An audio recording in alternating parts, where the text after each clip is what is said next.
Hi there, in this video, I'll give you a quick guide on how you can add a PTR record in Cloudflare. So please listen carefully to each step that I will be explaining because I will describe everything clearly so you can follow along.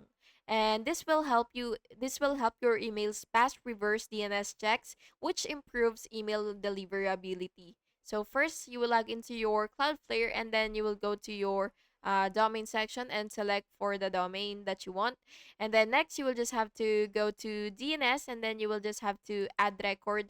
And then after that, you will just have to choose PTR as the record type. And then you will enter the IP address and the corresponding hostname for reverse lookup. Next, you will just have to click save and wait for the record to propagate. And this can take a few minutes, by the way. And finally, you will just have to test the PTR record using the online tools or command line utilities like NSLookup to verify proper reverse DNS resolution. And yeah, that's basically just it. I hope you found this video helpful. Thank you so much and have a nice day.